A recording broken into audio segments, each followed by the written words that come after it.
Hey guys, we just finished up the Hollywood Horror Nights 2023 RIP tour with the Dorothy House team. We had so much fun, and I'm here to review each maze with you. Follow me.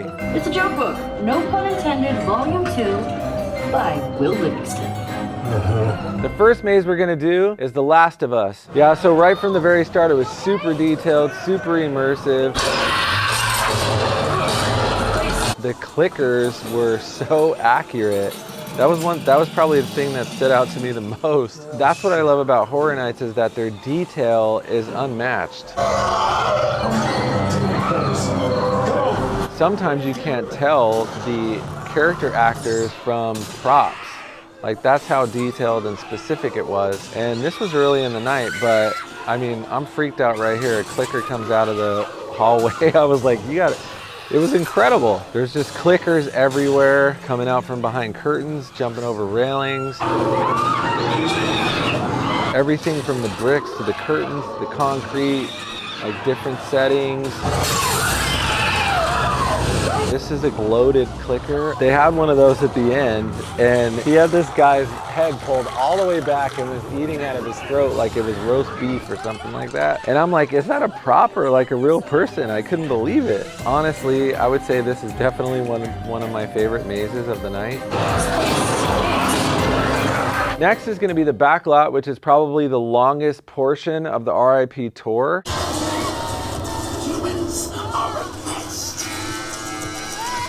So it's this idea where the insects sort of take over. So it's pretty interesting and kind of a unique spin that I definitely appreciated. These exterminator guys, of course, invaded the Bates Motel, and they have all their victims everywhere. They're coming!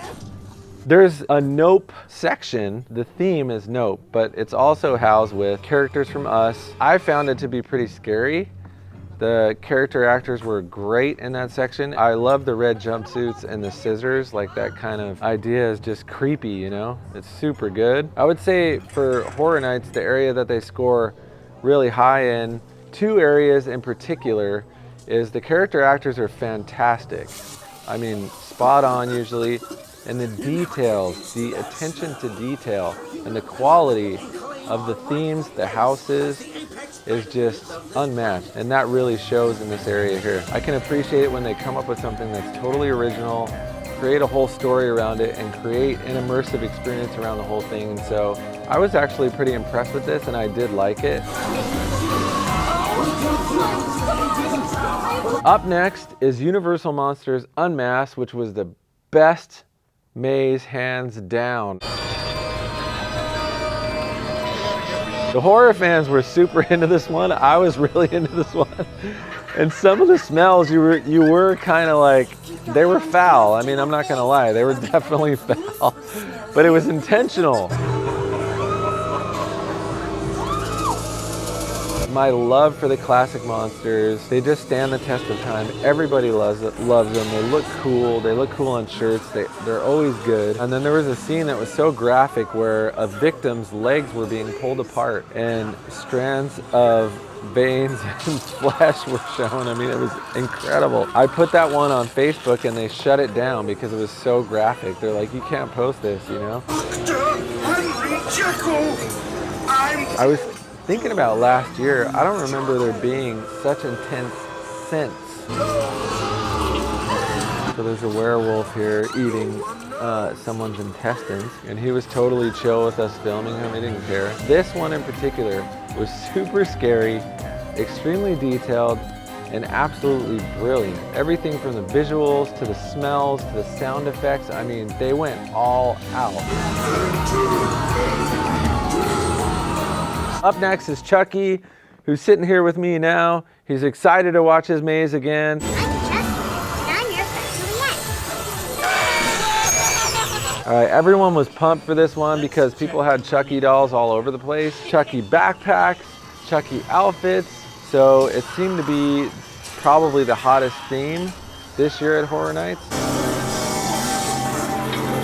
I thought it was pretty good. I mean, I love Chucky. Chucky's, you know, I grew up in the 90s, so Chucky was a big deal when it came out. It kind of had the vibe from the film, from what I can remember, kind of like the decor and everything. It sort of had that like early 90s kind of feel to it. It was super cool. You had Chucky dolls all over the place. This might have been my favorite section where he was spitting water on wires to electrocute somebody. That was pretty creative. And something that I could see him doing like in the film. Just victims everywhere, countless victims basically. That was kind of the theme, which is kind of on point and on theme. I don't know how much more you could have done with that. And then there was this giant Chucky that jumps out at you like right at the end. He was obscenely huge. There was people carrying around Chucky all night long, and I can understand. Look at how cute he is. Look at these shoes. The Exorcist, the Believer.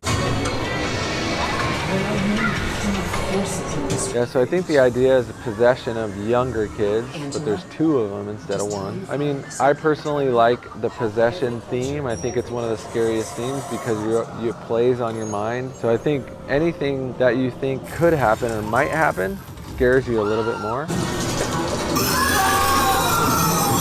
And there was like these weird beasts with like horns and stuff. I didn't quite get it. I wasn't that impressed with this maze, I have to tell you. You know, a lot of wasted space, lots of wasted space. A lot of nice visuals, as usual, is beautiful. But as far as like scare spots, scare pockets, not much of that. Kind of the repeated possessed girl in a nightgown coming out of different rooms. It was kind of, it just didn't work for me. I'm looking at it like I want to get scared. I'm here to get scared, but the theme was really, really good. The sets are so good though, I have to say. All of them. Daddy, don't let them hurt me. Some things need to be left alone, and it's my personal opinion that The Exorcist is one of those things. But no, they have to do this one, and I understand. It's promotion, it helps support the film. It's nothing against the people that made the film, but just to me, it's like one that should be left alone. Next is Holidays in Hell. I always liked this one because I love the holidays and I love the idea of the holidays being turned on their head. Any holiday could be converted into a horrific kind of scenario. I love that whole idea. You got all these characters from different holidays dressed up with their victims everywhere.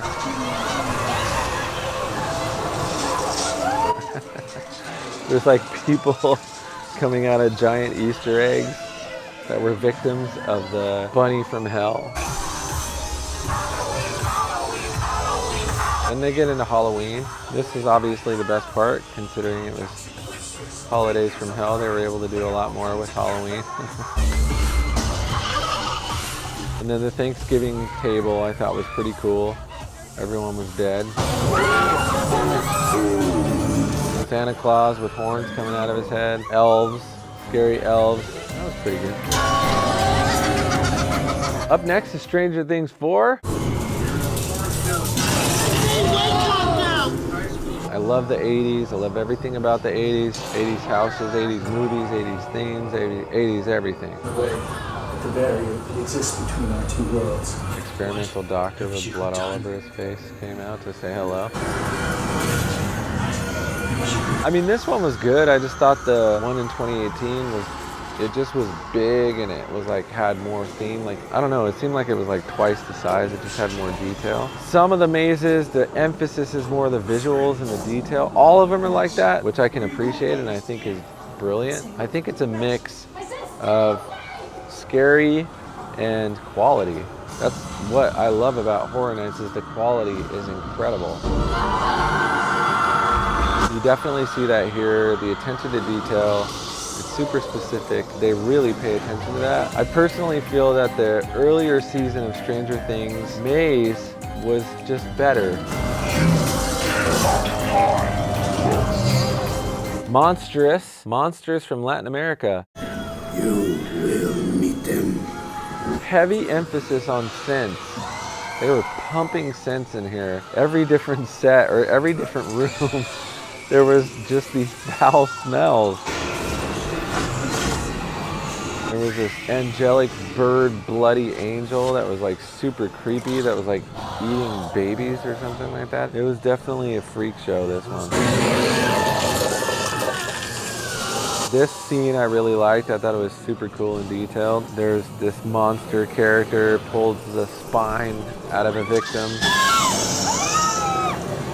In this scene in the kitchen, there was like a corpse peeled open. It almost looked like a pig's frame or something. And then they had intestines hanging from the ceiling that you had to walk through. It was pretty bad, pretty bad. This one was kind of a tough one to go through, but really good. Up next is Evil Dead Rise. Yeah, so they have the apartment building theme, Los Angeles, the mother possessed. She did such a good job, that actress.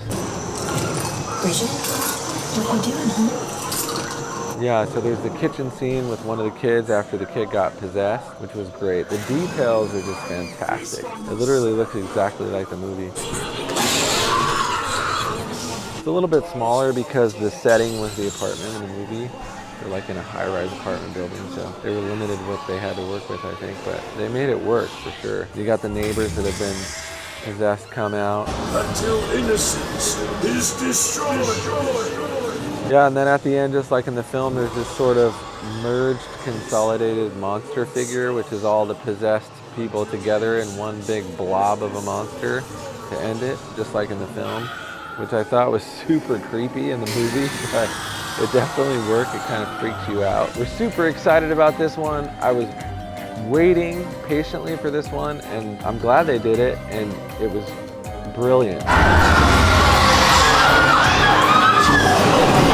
Hollywood Horror Nights 2023 was absolutely fantastic. I was really impressed, and I would say that in order, probably Monsters Unmasked was number 1. I would say Evil Dead Rise was number 2. And I personally liked the back lot. I thought it was super creative. I love the original idea of these infected insect characters in the back lot. So I thought it was super cool and super creative and super interesting, but they did a great job. I would go back again and again, and I probably will go again. So hope to see you there.